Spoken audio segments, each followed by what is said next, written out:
Tapi pilihan raya tetap akan ada. Setiap hari tarikh pilihan raya semakin hampir. Every day akan setiap hari semakin hampir.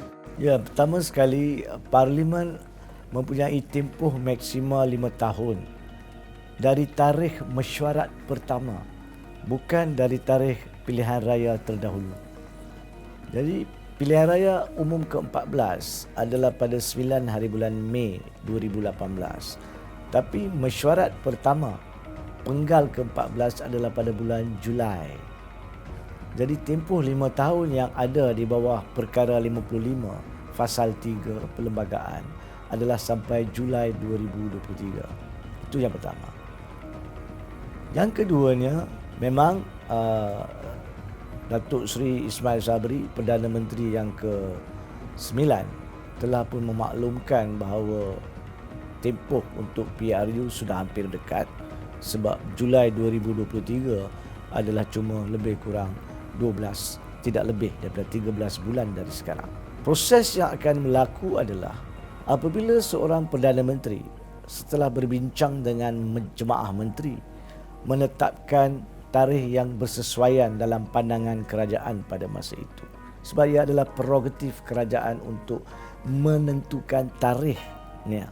Tapi keputusan pembubaran bukan prerogatif kerajaan. Sebab perlu memohon kepada Kebawah Duli Yang di-Pertuan Agong, dan cuma Kebawah Duli Yang di-Pertuan Agong di bawah perkara 55 Fasal 2 boleh bubarkan Parlimen.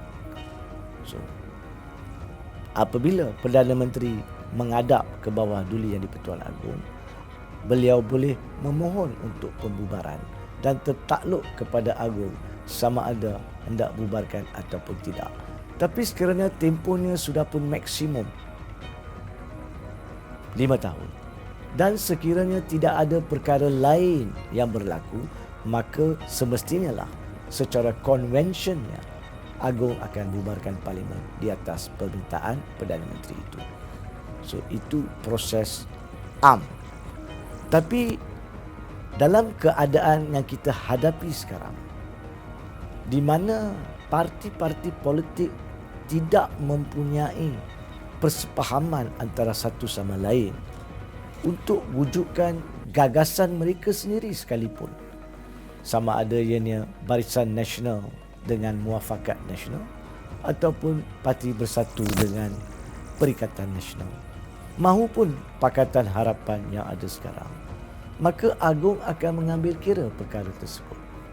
Yang keduanya, Agong juga akan mengambil kira dan boleh mengambil kira ketidakyakinan rakyat kepada sistem politik negara yang diterampilkan melalui kurangnya orang yang keluar mengundi untuk PRN Melaka dan Johor tempoh hari.